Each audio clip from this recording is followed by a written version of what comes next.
പ്രകശാരപന റിപന റിപന റിപന. ഇവിടെ സ്റ്റാർട്ടിങ്ങിൽ എഴുതിയേക്കുന്നത് യേശു ക്രിസ്തുവിന്റെ വെളിപ്പാട്. ഹാലേലിയ. അപ്പൊ വെളിപ്പാട് പുസ്തകം ആരുടെ വെളിപ്പാടാന്ന് ചോദിച്ചാൽ യോഹന്നാന്റെ വെളിപ്പാടല്ല, യേശു യേശുക്രിസ്തു ക്രിസ്തുവിന്റെ വെളിപ്പാടാണ്. ഹാലേലിയ. യേശു ക്രിസ്തുവിന്റെ വെളിപ്പാട് അവിടെ എഴുതിയിട്ട് വേഗത്തിൽ സംഭവിക്കാനുള്ളത് തന്റെ ദാസന്മാരെ കാണിക്കാൻ ദൈവം അത് അവന് കൊടുത്തു. അവൻ അത് തന്റെ ദൂതൻ മുഖാന്തരം അയച്ച് തന്റെ ദാസനായ യോഹന്നാന് പ്രദർശിപ്പിച്ചു. അപ്പൊ തന്റെ ദാസനായ യോഹന്നാന് പ്രദർശിപ്പിച്ചു കൊടുത്താണ്. അത് കാണിച്ചു കൊടുത്തത്. അപ്പൊ ദൈവത്തിന്റെ അല്ല യേശു ക്രിസ്തുവിന്റെ വെളിപ്പാടാണ് വെളിപ്പാട് പുസ്തകത്തിൽ എഴുതിയേക്കുന്നത്. നമുക്കൊക്കെ ദൈവം ഒരു കാര്യങ്ങൾ വെളിപ്പാട് തരാറുണ്ട് അല്ലേ? അപ്പം അയ്യോ, വീണ സിസ്റ്ററുടെ വെളിപ്പാടെന്നല്ല പറയണ്ടത്. കാരണം ദൈവത്തിന്റെ വെളിപ്പാട്, ദൈവം നമുക്ക് വെളിപ്പാടുകൾ തരുന്നത് എന്താ പറയുക, സംഭവിപ്പാനുള്ള കാര്യങ്ങളാണ്. അത് മനസ്സിലായിട്ടുണ്ടല്ലോ. നമ്മൾ കാണാറുണ്ട്. പക്ഷെ സംഭവിപ്പാനുള്ള കാര്യങ്ങളാണെങ്കിൽ നമ്മൾ ചില സമയത്തൊക്കെ ചില ആക്സിഡന്റുകൾ, ചില അപകടങ്ങൾ, അങ്ങനെ കുറെ കാര്യങ്ങളൊക്കെ കാണുമ്പം കാലാവസ്ഥയിൽ വരുന്ന മാറ്റങ്ങളൊക്കെ നമ്മൾ മുന്നമേ കാണും. ദൈവം കാണിച്ചെന്ന് ഇത് കണ്ടിട്ട് അതൊന്ന് സംഭവിക്കട്ടെ എന്ന് ഓർത്തിരിക്കാനല്ല നമുക്ക് ശരിക്കും വെളിപ്പാട് വരുന്നത്. ഈ വെളിപ്പാട് പുസ്തകം എന്തിനാ എഴുതിയേക്കുന്നത് ചോദിച്ചു കഴിഞ്ഞാൽ ഇന്നതുപോലൊക്കെ സംഭവിക്കുക. അതുകൊണ്ട് നിങ്ങൾ നിങ്ങളുടെ ജീവിതത്തെ ക്രമപ്പെടുത്തി നിത്യതയിൽ ലക്ഷ്യം വെച്ച് നിങ്ങൾ വിശുദ്ധിയിൽ ജീവിച്ചാൽ, അല്ലെങ്കിൽ ദൈവം പറയുന്ന കാര്യങ്ങൾ കേട്ട് അനുസരിച്ചാൽ നിങ്ങൾക്കൊരു നിത്യതയുണ്ട് എന്ന് അറിയിക്കാൻ വേണ്ടിയിട്ടാണ്. നമുക്ക് തരുന്ന ഒരു എന്താ പറയാ, നമുക്ക് തരുന്ന നമ്മൾ എന്തൊക്കെ കാര്യങ്ങൾ ഇപ്പൊ വെളിപ്പാട് നമ്മൾ കാണാറുണ്ട് ചിലപ്പോഴൊക്കെ. ചില നമ്മുടെ പ്രകൃതി ഇവിടുത്തെ വരുന്ന മാറ്റങ്ങളൊക്കെ പലപ്പോഴും ഇവിടെ കാലാവസ്ഥ നിരീക്ഷകർ പറയുന്നതിനെക്കാട്ടി മുന്നമേ നമ്മൾ കാണാറുണ്ട്. കണ്ടു കഴിഞ്ഞാൽ നമ്മൾ എന്ത് ചെയ്യുന്നു ചോദിച്ചാൽ അതിനുശേഷം കാലാവസ്ഥ നിരീക്ഷകർക്ക് അറിയണം, വലിയ ന്യൂനമർദ്ദം വരുന്നു, കാറ്റ് വരുന്നു, അത് വരുന്നു. പക്ഷെ നമ്മളിത് കാണുന്നത് കണ്ടു കഴിഞ്ഞിട്ട് നമ്മൾ മിണ്ടാതിരിക്കാനല്ല, നമ്മൾ ഇതിന് പ്രാർത്ഥിക്കണം. ഇത് സംഭവിക്കാതിരിക്കാൻ വേണ്ടി, അല്ലെങ്കിൽ ഇത് ഒഴിഞ്ഞു പോകാൻ വേണ്ടി നമ്മൾ പ്രാർത്ഥിക്കണം. അതുപോലെ തന്നെയാണ് വെളിപ്പാട് പുസ്തകം എഴുതിയേക്കുന്നതെന്ന് വെച്ചാൽ നിങ്ങളുടെ ജീവിതത്തിൽ നാശത്തിലേക്ക് പോകുന്ന ചില സാഹചര്യങ്ങളൊക്കെ ഉണ്ടെങ്കിൽ നിങ്ങളത് ഒഴിഞ്ഞു നടന്നാൽ രക്ഷിക്കപ്പെട്ടതുകൊണ്ടോ സ്നാനപ്പെട്ടതുകൊണ്ടോ നിത്യതയിൽ ചെന്ന് കിരീടം അവകാശമാക്കാമെന്ന് വിചാരിക്കരുത്.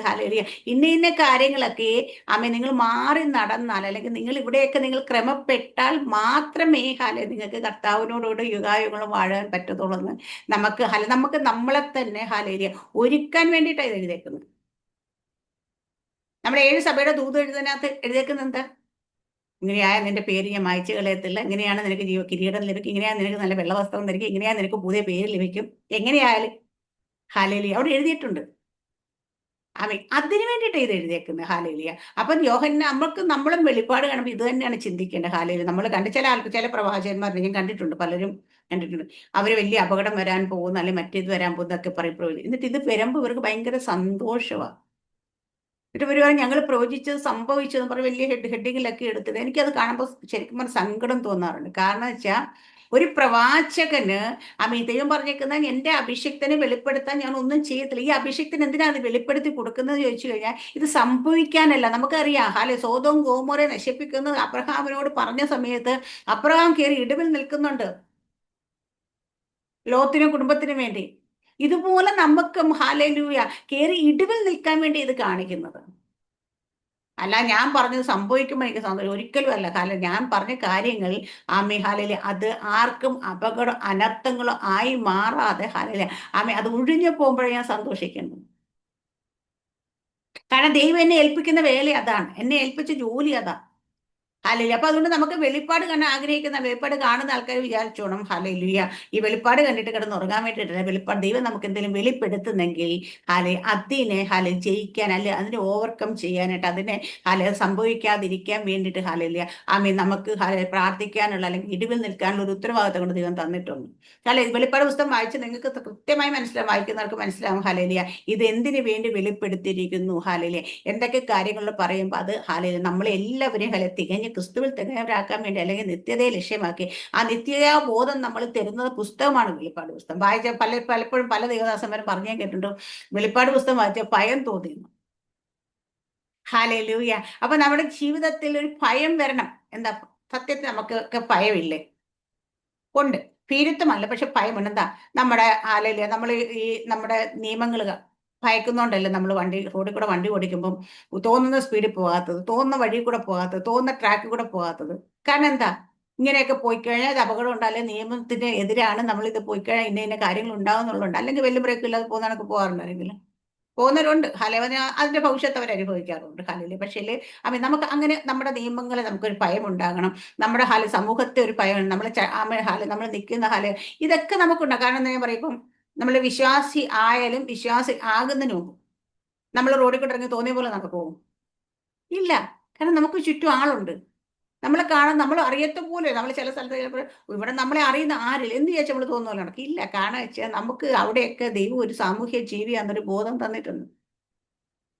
ഇതുപോലെ നമ്മൾ ദൈവരാജ്യത്തിൽ നമ്മൾ നടക്കുമ്പോൾ, ദൈവത്തിനോട് കൂടെ ആയിരിക്കണമെങ്കിൽ, ദൈവത്തിന്റെ അടുക്കലേക്ക് എത്തണമെങ്കിൽ മരണത്തിനപ്പുറം ജീവിതമുണ്ട്. ആരെങ്കിലും മരിച്ചു പോയി കണ്ടിട്ട് വന്ന് പറഞ്ഞതാണോ നമ്മളോട്? അല്ല. പക്ഷെ നമ്മൾ ദൈവത്തിന്റെ വചനത്തെ വിശ്വസിക്കുന്നവരായതുകൊണ്ട് നമ്മളത് വിശ്വസിക്കുക. ഇതിനെ നമുക്ക് വിശ്വസിക്കുന്നത് എന്തുകൊണ്ടാ? ഇവിടെ പറഞ്ഞേക്കുന്ന കാര്യങ്ങൾ ഞാൻ പറയും. അറ്റ്ലീസ്റ്റ് പല ആൾക്കാരും പറയും, ഓ രക്ഷിക്കപ്പെട്ട് സ്നാനപ്പെടാൻ നിർബന്ധമൊന്നുമില്ല എന്ന് പറയും. ഞാൻ പറയും നിർബന്ധം ഉണ്ട്. കാരണം വെച്ചാൽ അത് ഒരു ഓപ്ഷൻ ആയിട്ടല്ല യേശു കർത്താവ് പറഞ്ഞേക്കുന്നത്, അതൊരു കമാൻഡ്മെന്റ് ആയിട്ട് തന്നെ യേശു കർത്താവ് പറയുന്നു. അതൊരു കമാൻഡ്മെന്റ് ആണെങ്കിൽ നമ്മൾ കൃത്യമായിട്ട് അത് പാലിക്കേണ്ട കാര്യം. അത് പറഞ്ഞേക്കുന്ന മനുഷ്യരുമല്ല, പ്രവാചകനുമല്ല, അപ്പോസ്തലനുമല്ല, സാക്ഷാൽ സർവശക്തനായ യേശു കർത്താവ് തന്നെ പറഞ്ഞു. അപ്പൊ കൽപ്പനയായിട്ട് പറഞ്ഞേക്കുന്ന കാര്യങ്ങളുണ്ട്. ഈ കൽപ്പനയായിട്ട് പറഞ്ഞ കാര്യങ്ങൾ പാലിക്കണം, നിർബന്ധമായി നിങ്ങൾ പാലിക്കണം. ഇവിടെ അതൊരു വെളിപ്പാട് പുസ്തകവും യോഹന്നാന്റെ വെളിപ്പാടല്ല, യോഹന്നാൻ ഉണ്ടായ വെളിപ്പാട്, യേശുക്രിസ്തുവിന്റെ വെളിപ്പാട്. അങ്ങനെയാണെങ്കിൽ വെളിപ്പാട് പുസ്തകത്തിൽ എഴുതിയേക്കുന്ന ഓരോ വാക്യങ്ങളും സത്യമാണ്. അതിൽ നമുക്ക് അത് 100% നമ്മളത് പാലിക്കണം, നമ്മളത് അനുസരിക്കണം, നമ്മളങ്ങനെ ജീവിക്കണം, നമ്മുടെ ജീവിതത്തെ ക്രമപ്പെടുത്തണം. ഹാലലൂയ.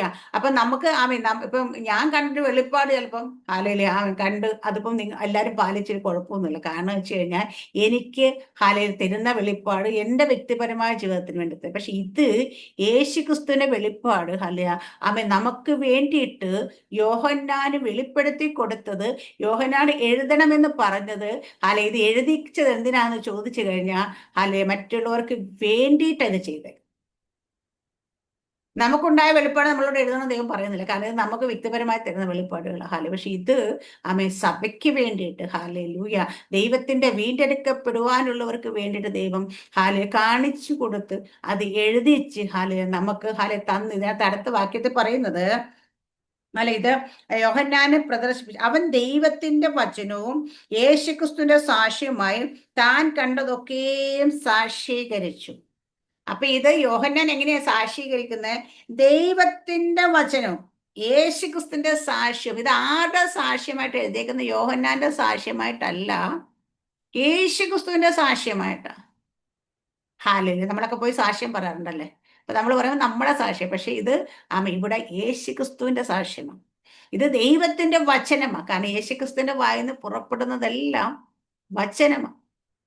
സാക്ഷാൽ വചനമായവനാണ്. അപ്പൊ അതുകൊണ്ട് ഇത് ദൈവത്തിന്റെ വചനമാണെന്ന് മാത്രമല്ല, യേശുക്രിസ്തുവിന്റെ സാക്ഷ്യവും. എന്നിട്ട് താൻ കണ്ടതൊക്കെ സാക്ഷീകരിച്ചു. അങ്ങനെ യേശുക്രിസ്തുവിന്റെ സാക്ഷ്യത്തെ സാക്ഷീകരിച്ചത് മാത്രമല്ല യോഹന്നാൻ. നമ്മൾ മറ്റുള്ളവരുടെ സാക്ഷ്യം കേട്ട് നമ്മൾ ഒന്ന് പറയാറുണ്ടല്ലോ, ഇന്നയാളുടെ സാക്ഷ്യം കേട്ട് ഇന്നതാണെന്ന് പറയും. കാരണം എന്താ? മറ്റൊരാളുടെ സാക്ഷ്യം നമ്മളിവിടെ സാക്ഷീകരിക്കുക, നമ്മുടെ സാക്ഷ്യമല്ല ഇത്. യോഹന്നാൻ പറയും യോഹന്നാന്റെ സാക്ഷ്യമല്ല, ഇത് യേശുക്രിസ്തുവിന്റെ സാക്ഷ്യമാണ്.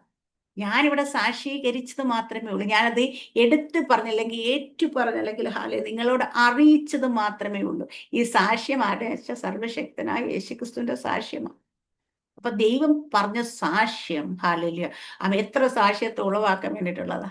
ഒരു മനുഷ്യന്റെ സാക്ഷ്യം മറ്റു സാക്ഷ്യങ്ങൾ ഉളവാക്കുമെങ്കിൽ ഇവിടെ അത് കഴിഞ്ഞ് പറയുന്നത്, ഈ പ്രവചനത്തിന്റെ വാക്കുകളെ വായിച്ച് കേൾപ്പിക്കുന്നവനും കേൾക്കുന്നവരും തമ്മിൽ അതിൽ എഴുതിയിരിക്കുന്ന പ്രമാണിക്കുന്നവരും ഭാഗ്യവാന്മാർ.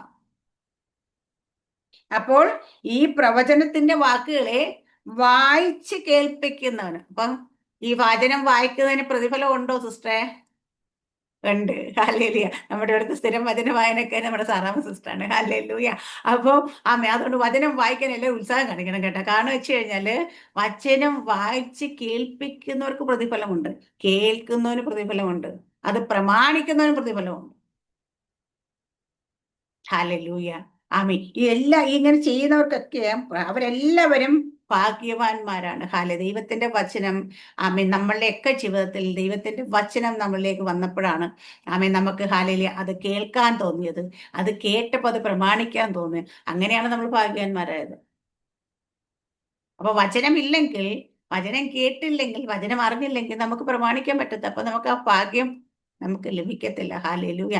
ഞാൻ ചോദിക്കും, നമുക്ക് ലോകത്തിൽ ജീവിക്കാനായിട്ട് ഈ ആയുസ് നമുക്ക് ലഭിച്ച ഏറ്റവും വലിയ ഭാഗ്യം എന്താണെന്ന് ചോദിച്ചാൽ കർത്താവിന്റെ മക്കളായുള്ള ഭാഗ്യം തന്നെയാണ്. ഹാലേലൂയ. രക്ഷ നമുക്ക് വന്നതാണ് നമ്മുടെ ജീവിതത്തിൽ ഏറ്റവും വലിയ ഭാഗ്യം. അതിനെക്കാട്ടി വലിയൊരു ഭാഗ്യം ആമീ പറഞ്ഞ കണക്ക് പിശാചെന്ന് പറഞ്ഞ ഈ കാണുന്ന സകലം നിനക്ക് തരാമെന്ന് പറഞ്ഞാലും ആ ഭാഗ്യമല്ല ഏറ്റവും വലിയ ഭാഗ്യം. ഹാലേലൂയ. ആമീൻ. നമുക്ക് നാളത്തേക്കുള്ള ആമേ 10 രൂപ നമ്മുടെ കയ്യിൽ ഇല്ലെങ്കിൽ പോലും ആമേ കഴിക്കാൻ ഭക്ഷണമില്ലെങ്കിലും, ഉടുക്കാൻ വസ്ത്രമില്ലെങ്കിലും, പാർക്കാൻ നല്ലൊരു വീടില്ലെങ്കിലും അതിനെക്കാട്ടിയൊക്കെ വലിയ ഭാഗ്യന്മാരാണ് നമ്മൾ. എന്താന്ന് ചോദിച്ചാൽ നമുക്ക് ലഭിച്ച ഏറ്റവും വലിയ ഭാഗ്യമാണ് കർത്താവിന്റെ മക്കളായി അബ്ബ പിതാവി എന്ന് വിളിക്കാൻ പുത്രത്തിന്റെ ആത്മാവിനെ നമുക്ക് ലഭിച്ചതാണ് നമ്മുടെ ജീവിതത്തെ ഏറ്റവും വലിയ ഭാഗ്യം. ഹല്ലേലൂയ. ഈ ജീവിതത്തിൽ നമുക്ക് ഏറ്റവും വലിയ ഭാഗ്യം അത് തന്നെയാണ്. ഹല്ലേലൂയ. അതിന് അപ്പൊ അടുത്ത ഹല്ലേലൂയ ഇവിടെ അടുത്ത കഴിഞ്ഞ് കർത്താവ് 7 സഭകൾക്കുള്ള ദൂത് കൊടുക്കുകയാണ്. 7 സഭകൾക്കുള്ള ദൂത് കൊടുക്കുമ്പോൾ ഹാലേലിയ നമുക്ക് ആ 7 സഭകൾക്ക് ദൂത് കൊടുക്കുക ഇവിടെ പറയുന്നുണ്ട്. അതിന് മുമ്പ് പറയുന്നത് ആസിയയിലെ 7 സഭകൾക്ക് ഇരിക്കുന്നവനും ഇരുന്നവനും വരുന്നവനും ആയെങ്കിൽ നിന്ന് അവന്റെ സിംഹാസനമുള്ള 7 ആത്മാക്കളുടെ പക്കൽ നിന്ന് വിശ്വസ സാക്ഷി മരിച്ച ആദ്യജാതനും ഭൂരാജാക്കന്മാർക്ക് അധിപതി യേശു ക്രിസ്തുവിൽ നിന്ന് നിങ്ങൾക്ക് കൃപയും സമാധാനം. ഇപ്പൊ യേശു ക്രിസ്തുവിനെ കുറിച്ച് പറയുന്നത് എന്താ? ഇരിക്കുന്നവൻ, ഇരുന്നവൻ, വരുന്നവൻ. ഹല്ലേലൂയ. ആമീൻ. അപ്പൊ യേശു കർത്താവിന്റെ ഇരിപ്പിടത്തെ ഇനി ആർക്കും അവിടെ ഇളക്കാൻ പറ്റത്തില്ല. ഹല്ലേലൂയ. ആമീൻ. അപ്പൊ ഇനി വരുന്നവനാണ് ഇനി വരുവാനുള്ള ദൈവത്തിന്റെ തീരുമാനത്തെ ആർക്കും മാറ്റാൻ പറ്റത്തില്ല. രണ്ട് സത്യമാണ്. എന്താ? ദൈവത്തിന്റെ വലതു ഭാഗത്ത് യേശുക്രിസ്തു ഇരിക്കുന്നുണ്ട്. ദൈവത്തിന്റെ വലതു ഭാഗത്ത് യേശു കർത്താവ് ഇരിക്കുന്നെങ്കിൽ നമ്മളെ കുറിച്ച് പറയുന്നത് എന്താ? യേശു കർത്താവ് ഇരിക്കുന്ന അതേ ഇടത്ത് നമ്മളെ ഇരുത്തിയിരിക്കുന്നു. ഇത് മറന്നുപോയി. അപ്പൊ കർത്താവ് യേശുക്രിസ്തു അവിടെ ഇരിക്കുന്നെങ്കിൽ നമ്മൾ എവിടെ ഇരിക്കുന്നു? നമ്മൾ ദൈവത്തിന്റെ വലതുഭാഗത്ത് ഇരിക്കുന്നവരാ. കർത്താവ് യേശുക്രിസ്തു ഇനി വീണ്ടും വരുമെന്ന് പറഞ്ഞാൽ എന്തിനാ വരുന്നതെന്ന് വെച്ചാൽ നമ്മളെ ചേർക്കാനാ വരുന്നത്. അപ്പം അത് ഹാലയിലെ സത്യമായ കാര്യമാണ്. പലരും ചോദിക്കും പിന്നെ ഇതൊക്കെ സംഭവിക്കുമെന്ന് ചോദിക്കും. ദൈവത്തിന്റെ വചനം സത്യമാണ്. ഹാലയിൽ ഇത് യേശുക്രിസ്തുവിന്റെ വെളിപ്പാടായതുകൊണ്ട്, യേശുക്രിസ്തുവിന്റെ സാക്ഷ്യമായതുകൊണ്ട് അതിനകത്ത് ഒരു ഡൗട്ടും വേണ്ട വരും. പക്ഷെ എന്ന് വരുമെന്ന് നമുക്കറിയില്ല. ഈ ഒരു കാര്യം എന്ന് വരുമെന്ന് നമുക്കറിയത്തില്ല. ഹാലേലിയ. അവിടെ പറഞ്ഞ വിശ്വസ്ത സാക്ഷിയും മരിച്ചവരുടെ ആദ്യജാതനും ഭൂരാജക്കൻ അധിപതി യേശു ക്രിസ്തുവിൽ നിങ്ങൾക്ക് കൃപ. അപ്പൊ വിശ്വസ്ത സാക്ഷി യേശു കർത്താവ്. പലരും ഇന്ന് അവിശ്വസ്ത സാക്ഷികളൊക്കെ ഉണ്ട്. പലയിടത്തും കാശ് വാങ്ങിപ്പോയി സാക്ഷ്യം പറഞ്ഞ ആൾക്കാരെയൊക്കെ നമ്മൾ കാണാറുണ്ട്. ട്രോള് നോക്കിയാൽ അല്ലെങ്കിൽ യൂട്യൂബ് നോക്കിയാൽ മതി, അറിയാം. ഒരു സഭയിൽ പോയിട്ട് പറഞ്ഞ അടുത്ത സഭയിൽ പോയി പറഞ്ഞ ഇതേ ആള് തന്നെ വേറെ രീതിയിലൊക്കെ. അപ്പൊ അങ്ങനെ അവിശ്വസ്തരായ സാക്ഷികൾ നമ്മുടെ ഇഷ്ടം പോലെ. പക്ഷേ യേശു കർത്താവ് ഒരിക്കലും അവിശ്വസ്ത സാക്ഷിയല്ല, വിശ്വസ്ത സാക്ഷിയാണ്. ആ വിശ്വസ്ത സാക്ഷി അവന്റെ സാക്ഷ്യമായി കേട്ടുകൊണ്ടിരിക്കുന്ന. ഹാലേലിയ. അങ്ങനെയാണെങ്കിൽ ഹാലേലിയ നമുക്ക് കണ്ണും പൂട്ടി വിശ്വസിക്കാം. ഹാലേലിയ. അപ്പൊ കർത്താവ് അപ്പൊ ഇവിടെ പറയുന്നത് എന്നിട്ട് നമ്മെ സ്നേഹിക്കുന്നവനും നമ്മുടെ പാപം പൊക്കി നമ്മെ തന്റെ രക്തത്താൽ വിടിവിച്ചു തന്റെ പിതാവായ ദൈവത്തിന് നമ്മെ രാജ്യവും പുരോഹിതന്മാരും ആക്കി തീർത്തവനുമായിരുന്നു. അപ്പൊ നമ്മളെ കർത്താവ് യേശു ക്രിസ്തു എന്താ ചെയ്തത്? നമ്മെ സ്നേഹിച്ചു. ഫസ്റ്റ് ചെയ്ത് എന്താ? നമ്മെ സ്നേഹിച്ചു. ദൈവം ഈ ലോകത്തെ സ്നേഹിച്ചത് കൊണ്ടാണ് സ്വന്തം പുത്രനെ ആദരിക്കാൻ നമുക്ക് വേണ്ടി തന്നത്. അവിടെ പറയുന്നത്, ഇവിടെ യേശു കർത്താവിന്റെ സ്നേഹത്തെ കുറിച്ച് നമ്മെ സ്നേഹിക്കുന്നവനും, സ്നേഹിച്ചത് മാത്രമല്ല സ്നേഹിക്കുന്നവനും, ഇപ്പോഴും സ്നേഹിച്ചുകൊണ്ടിരിക്കുന്നവനും നമ്മുടെ പാപം പോക്കി നമ്മെ തന്റെ രക്തത്താൽ വിടിവിച്ചു. നമ്മുടെ പാപത്തെ പോക്കിയത് എങ്ങനെയാ? തന്റെ രക്തത്താൽ. തന്റെ രക്തം കൊടുത്തു നമ്മളെ വിലയ്ക്ക് വാങ്ങി എന്ന് പറയുന്നപ്പോ അപ്പൊ നമ്മുടെ രക്തത്താൽ നമ്മെ വിടിവിച്ചു. എന്നിട്ട് തന്റെ പിതാവായ ദൈവത്തിന് നമ്മെ രാജ്യവും പുരോഹിതന്മാരുമാക്കി തീർത്തിരിക്കുന്നു. ഹാലേലൂയ. അപ്പൊ ദൈവരാജ്യം, യേശുക്കത്തന്നെ ദൈവരാജ്യം നിങ്ങളുടെ ഇടയിൽ ഇപ്പോഴേ ഉണ്ടെന്ന് പറയാം. കാരണം എന്താ? ദൈവരാജ്യം നമ്മൾ ഓരോരുത്തരും, നമ്മളെ ദൈവരാജ്യത്തിലെ മെമ്പേഴ്സ് എന്നല്ല ഇവിടെ പറഞ്ഞ, നിങ്ങളെ രാജ്യവും ആ രാജ്യത്തിൽ തന്നെ പുരോഹിതന്മാരെ ആക്കി തീർത്തിരിക്കുന്നു. കിങ്ഡമാണ്, ദൈവത്തിന്റെ കിങ്ഡം എവിടെയെന്ന് ചോദിച്ചു കഴിഞ്ഞാൽ നമ്മൾ പോകുന്ന സഭയല്ല ദൈവത്തിന്റെ കിങ്ഡം എന്ന് പറയുന്നത്, നമ്മൾ ഓരോരുത്തരും ദൈവത്തിന്റെ രാജ്യം. ഹല്ലേലൂയ. അപ്പൊ നമ്മളൊരു രാജ്യമാണ്, പുരോഹിതനാണ്. രാജ്യത്തിൽ നമ്മൾ പുരോഹിതന്മാരാക്കി ദൈവം ആക്കിയത്. അപ്പൊ പുരോഹിതന്മാരാണ്. പൗരോഹിത്യ ശുശ്രൂഷ എന്താണെന്ന് നമ്മൾ അറിയണം. പഴയ കാലത്തെ പൗരോഹിത്യ ശുശ്രൂഷ എന്താണെന്ന് അറിയാൻ ലേവ്യ പുസ്തകമൊക്കെ പോയി വായിച്ചാൽ മതി. ഹല്ലേലൂയ.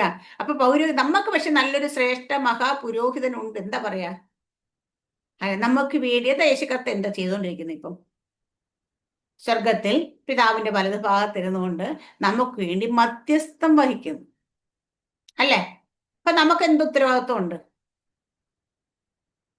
മറ്റുള്ളവർക്ക് വേണ്ടി മധ്യസ്ഥം വഹിക്കുന്ന ഉത്തരവാദിത്വം നമുക്കുണ്ട്, ഇല്ലേ? ഇടിവിൽ നിൽക്കാനുള്ള ഉത്തരവാദിത്വം നമുക്കുണ്ട്. ഹാലേ, യേശുക്കർത്താവ് സ്വന്തം രക്തം കൊടുത്ത് നമ്മളെ വിലക്ക് വാങ്ങി. നമ്മളും ചിലപ്പോഴൊക്കെ അതുപോലെ അവസ്ഥയിൽ കൂടെ പോയാലും മടിക്കാതെ കൊടുക്കാൻ പഠിക്കണം. എത്രയോ ഹാലയില്ലേ, നമുക്കറിയാം, നമുക്ക് മുന്നമേ വന്ന ശ്രേഷ്ഠന്മാരെ എത്രയോ പേര് രക്തം ചൊരിഞ്ഞിട്ടാണ് നമുക്ക് ഈ സുവിശേഷം നമ്മുടെ അടുത്തേക്ക് എത്തിയത്. ഇന്നും പലയിടങ്ങളിലും പലരും അവരുടെ രക്തം കൊടുത്ത് തന്നെ, അവരുടെ ജീവനെ കൊടുത്ത് തന്നെയാണ് ഇത് എത്തിക്കുന്നത്.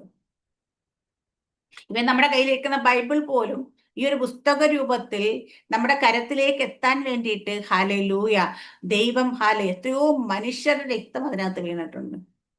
ഈ ബൈബിൾ എടുത്ത് കൈ പിടിക്കുമ്പോഴൊക്കെ നമുക്ക് ഓർക്കണം, ഇത് വെറുതെ നമ്മുടെ കയ്യിലേക്ക് വന്നതല്ല.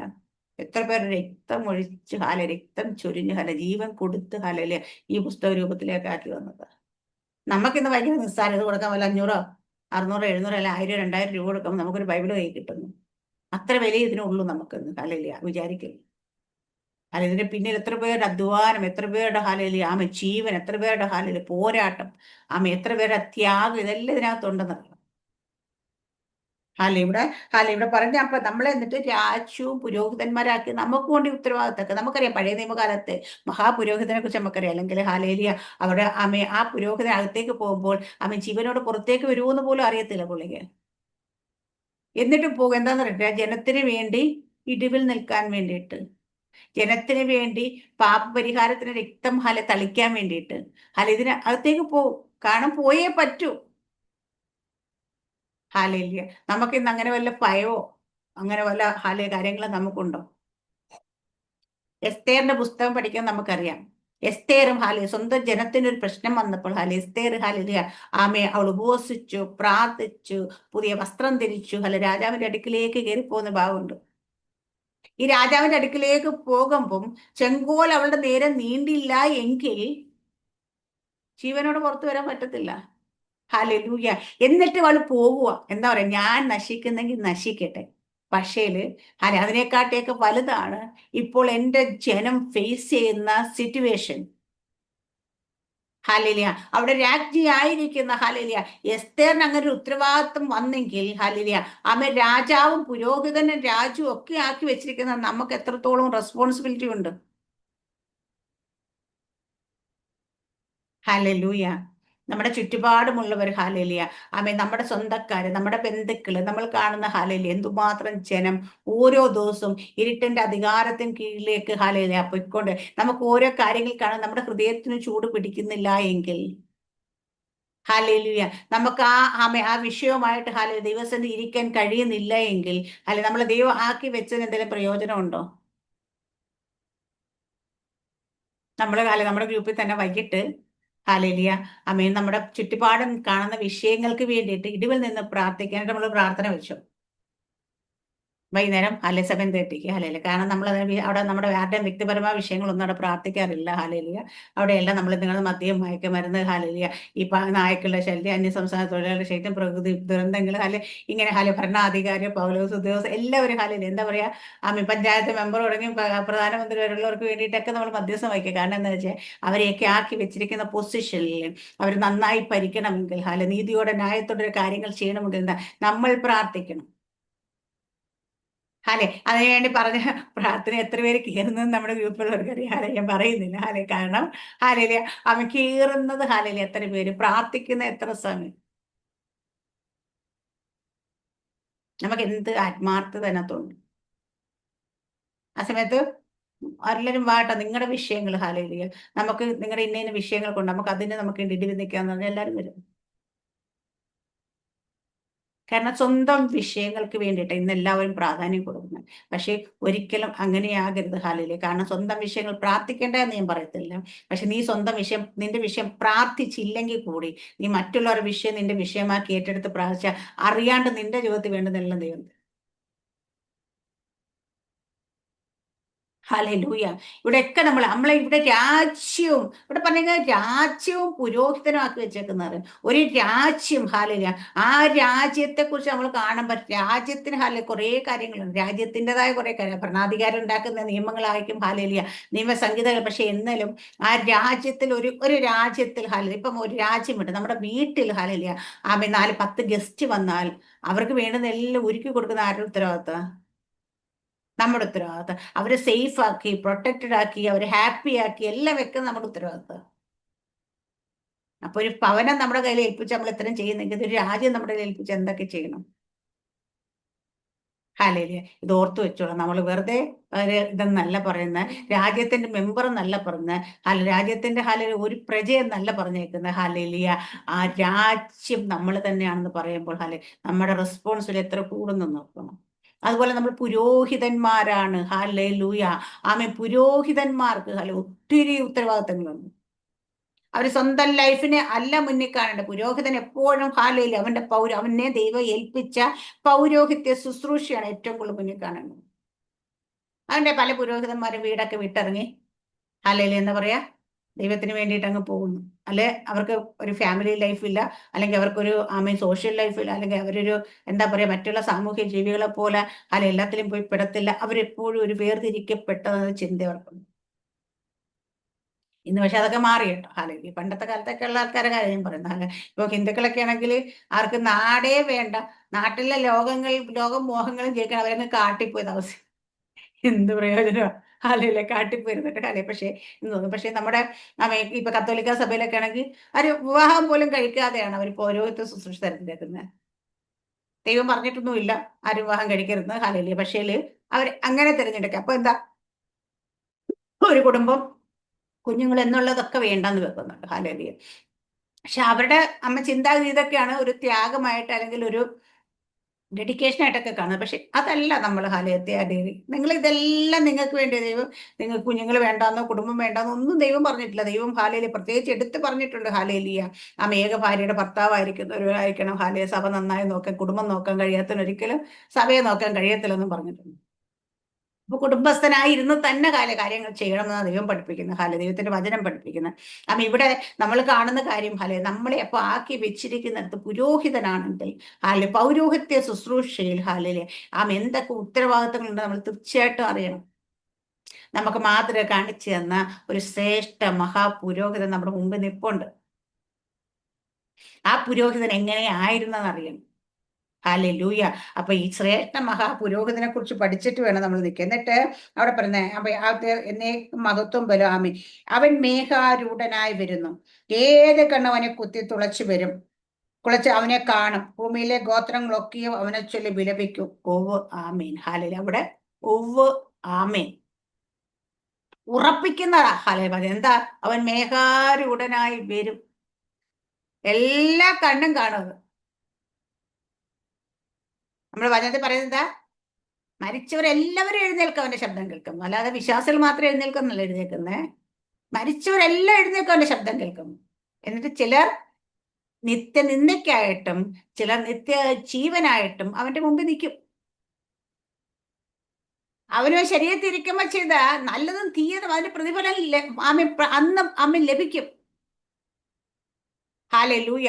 അപ്പൊ അതുകൊണ്ട് മരിച്ച സകലരും ഇന്ന് വരെ ഈ ഭൂമിയിൽ വന്ന് ജനിച്ച് മരിച്ചിട്ടുള്ള സകലരും അവന്റെ ശബ്ദം കേൾക്കുമ്പോൾ എഴുന്നേക്കും.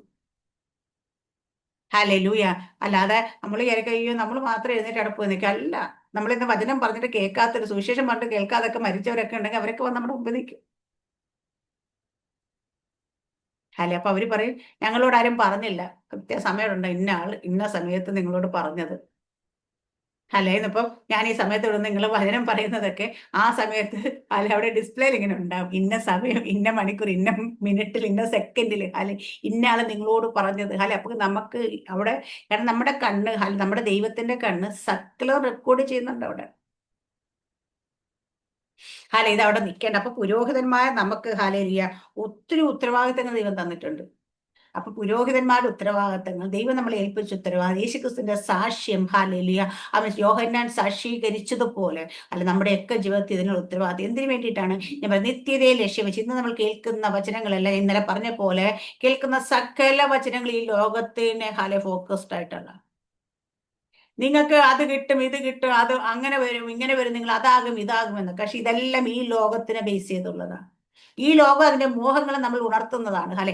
ഈ ലോകം അതിന്റെ മോഹങ്ങളെ നമ്മൾ ഉണർത്തുന്നതിന്റെ പിന്നാലെ നമ്മൾ പോയിക്കഴിഞ്ഞാൽ നമ്മൾ എവിടെ എത്തില്ലെന്ന് ചോദിച്ചാൽ നിത്യതയിലേക്ക് എത്തത്തില്ല. നിത്യതയിലേക്ക് എത്തണമെങ്കിൽ നിത്യതയെ ഫോക്കസ് ചെയ്യുന്ന, നിത്യതയെ ലക്ഷ്യം വെക്കുന്ന, നിത്യതയെക്കുറിച്ച് പറയുന്ന, നമ്മൾ ഒരുക്കുന്ന വചനം നമ്മൾ കേൾക്കണം. ഉപദേശങ്ങൾ വേണം. ഹല്ലേലൂയ. അപ്പോസ്തലന്മാരുടെ ഉപദേശങ്ങൾ ഉണ്ടായിരുന്നു. അപ്പോസ്തല പ്രവൃത്തിയൊക്കെ വായിക്കാൻ നമുക്ക് മനസ്സിലാവും. പക്ഷെ ഇന്ന് ഉപദേശങ്ങളെ കാട്ടി കൂടുതൽ ഡെലിവറൻസ് മീറ്റിങ്ങുകൾക്ക് പ്രാധാന്യം. നമുക്ക് ഡെലിവറൻസ് മീറ്റിംഗ് ആണ്. നമുക്ക് ഈ ലോകത്തെ കുറിച്ചുള്ള മോഹങ്ങളാ വേണ്ടുന്നെങ്കിൽ നമ്മുടെ ലേഖനങ്ങളിൽ എല്ലാത്തിലും അപ്പോസ്തലന്മാർ എഴുതി വെച്ചതായിരുന്നു. നിങ്ങൾ ഇതിൽ വന്നപ്പോൾ അത് കിട്ടി, അവർക്ക് ഇത് കിട്ടി, അവരങ്ങനെ വന്ന് ഇങ്ങനെ വന്ന് എഴുതി. പക്ഷെ അതിൽ ഒരിടത്ത് പോലും ഈ ലോകത്തിലേക്ക് നമ്മളെ നയിക്കുന്ന, മോഹം ജനിപ്പിക്കുന്ന ഒന്നും എഴുതിയിട്ടില്ല. അവിടെ എല്ലാം നമ്മളെ പഠിപ്പിക്കുന്ന ക്രിസ്തുവിൽ എങ്ങനെ നിങ്ങൾ തികഞ്ഞവരാകാം, എങ്ങനെ കർത്താവിനെ പോലെ. നിങ്ങൾ ഭൂമിയിലുള്ളതല്ല ഉയരത്തിലുള്ള തന്നെ നിങ്ങൾ അന്വേഷിക്കണം. നിങ്ങൾ നിങ്ങൾക്കുള്ളവരല്ല, നിങ്ങൾ ദൈവത്തിനുള്ളവരത്രേ എന്നെല്ലാം പറഞ്ഞ് നമ്മളെ പഠിപ്പിക്കുന്നതിന്റെ കാര്യം. എന്താ കാര്യം എന്ന് വെച്ച് കഴിഞ്ഞാല് നമ്മുടെ ഫോക്കസ് എപ്പോഴും നിത്യതയെ ലക്ഷ്യം വെച്ച്. അതിനിടയിൽ ഡെലിവറൻസുകൾ നടക്കും. അപ്പോസ്തലപ്രവൃത്തി നമുക്ക് കാണുന്നുണ്ട്. അവൻ ചിതറിപ്പോയി അവിടെ ഇവിടെ ചെന്ന് അവന് ഫിലിപ്പോസ് ശമരിയെ ചെന്ന് ദൈവത്തിന്റെ വചനം സുവിശേഷം പറഞ്ഞപ്പോൾ അവിടെ അത്ഭുതങ്ങളും അടയാളങ്ങളും വീര്യപ്രവർത്തികളും നടന്നു. അവിടെ അത്ഭുതങ്ങളും അടയാളങ്ങളും വീര്യപ്രവർത്തികൾക്ക് വേണ്ടി ഒരു മീറ്റിംഗ് സംഘടിപ്പിച്ചിട്ടില്ല. അതുപോലെ അത്ഭുതങ്ങളും അടയാളങ്ങളും വീര്യപ്രവർത്തി എവിടെ നടക്കണമെന്ന് വെച്ചാൽ ജനത്തിന്റെ ഇടയിൽ നടക്കണം. ഇന്ന് അടച്ചിട്ട സഭയ്ക്കുള്ളിൽ രക്ഷിക്കപ്പെട്ടവരുടെ ഇടയിൽ സ്ഥാനപ്പെട്ടവരുടെ ഇടയിൽ പിന്നെ അത്ഭുതം ചെയ്യാൻ ശ്രമിക്കുന്നത് എന്തിനാ? അവര് രക്ഷയിലേക്ക് വന്ന അവര് തന്നെ ഒരു അത്ഭുതമാണ് അല്ലേ? സിസ്റ്റർ നിങ്ങൾ ഇന്നൊരു അത്ഭുതമാ. സിസ്റ്റർ നിങ്ങൾ ഇന്നൊരു അത്ഭുതമാ. നിങ്ങൾ ഓരോരുത്തരും അത്ഭുതമാ. അപ്പൊ നിങ്ങളുടെ ഇടയിൽ ഞാൻ ഒന്ന് അത്ഭുതം ചെയ്യണ്ട.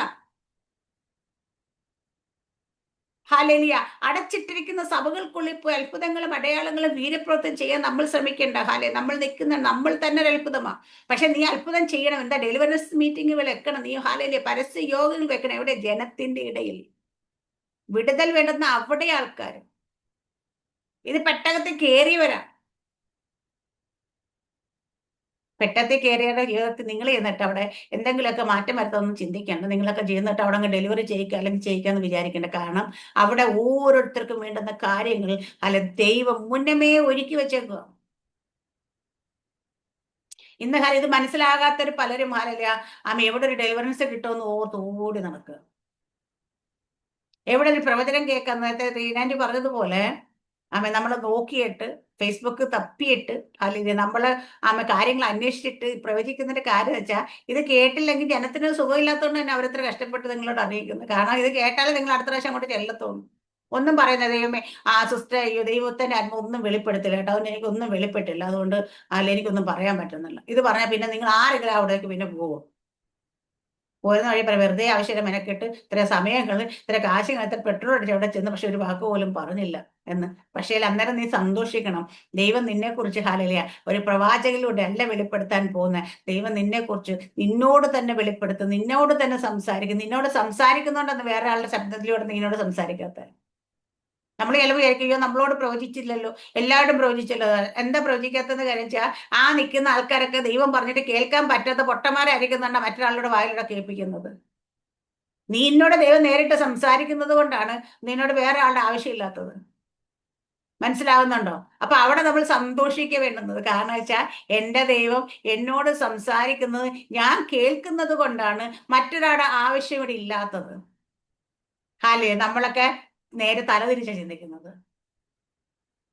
പ്രവചനം കേട്ടില്ലെങ്കിൽ ഇനി ആരെങ്കിലും സങ്കടപ്പെട്ട് തിരിച്ചു പോരുമോ? പോരരുത്. കാരണം വെച്ചാൽ നിന്നോട് പ്രവാചകന്റെ ആവശ്യമില്ല ദൈവത്തിന് സംസാരിക്കാനായിട്ട്. നീ ദൈവസേന ഇരിക്കുന്നവളാണെങ്കിൽ, നീ ദൈവത്തിന് പ്രാർത്ഥിക്കുന്നവളാണെങ്കിൽ, നീ വചനം വായിക്കുന്നവളാണെങ്കിൽ, ആമേ, നിന്നോട് ദൈവം സംസാരിച്ചുകൊണ്ടിരിക്കുന്നുണ്ട്. നീ ഒരു പ്രവാചകന്റെ വായിന്ന് കേൾക്കണമെന്ന് നിർബന്ധം പിടിക്കേണ്ട കാര്യമില്ല. അങ്ങനെ കേൾക്കാൻ കഴിയാത്ത, പറഞ്ഞിട്ടും മനസ്സിലാകാത്ത, അവൻ പൊട്ടിയെ പോലിരിക്കുന്ന, അവൻ ചെവി ഉണ്ടായിട്ടും കേൾക്കാൻ കഴിയാത്തവർക്ക് വേണ്ടിയിട്ടാണ് മറ്റുള്ളവരോട് സംസാരിക്കുന്നത്. ഹല്ലേലൂയ.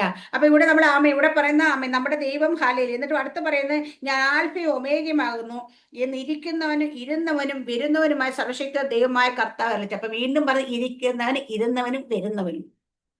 ഹല്ലെ, സർവശക്തിയുള്ള ദൈവം. എന്നുവെച്ചാൽ ആ ദൈവത്തോട് തുല്യം ചൊല്ലാൻ ഇന്ന് മറ്റൊന്നുമില്ല. അത്ര സർവശക്തന്.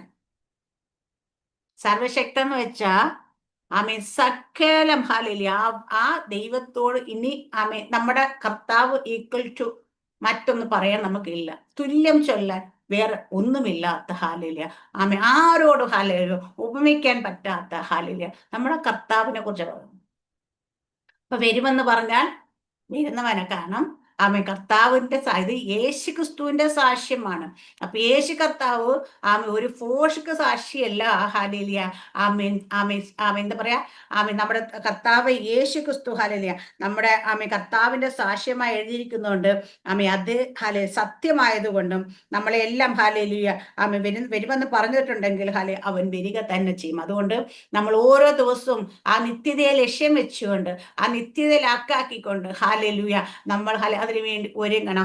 ബാക്കിയുള്ള ഭാഗം ദൈവം അനുവദിച്ചാൽ അടുത്ത ദിവസങ്ങൾ നമുക്ക് ചിന്തിക്കാം. കാരണം എന്തെങ്കിലും ഞാൻ ഉറപ്പായിട്ട് വെളിപ്പാട് ദിവസം ചിന്തിക്കാന്ന് പറഞ്ഞാൽ ഭയങ്കര തടസ്സങ്ങൾ വരാണ്. അതുകൊണ്ട് ഞാൻ ഉറപ്പ് പറയുന്നില്ല. ദൈവം അനുവദിച്ചാൽ നമുക്ക് ബാക്കിയുള്ള ഭാഗങ്ങൾ അടുത്ത. അപ്പൊ നമ്മൾ ഒരു കാര്യം മനസ്സിലായി, ഇത് യേശു ക്രിസ്തുവിന്റെ വെളിപ്പാടാണ്. യോഹന്നാൻ കൊണ്ട് യേശു ക്രിസ്തുവിന്റെ സാക്ഷ്യമാണ് ഇത്. യോഹന്നാൻ സാക്ഷീകരിച്ചത് മാത്രമേ ഉള്ളൂ. അതുകൊണ്ട് ഇത് യോഹന്നാന്റെ സാക്ഷ്യമല്ല, യോഹന്നാന്റെ വെളിപ്പാടുമല്ല.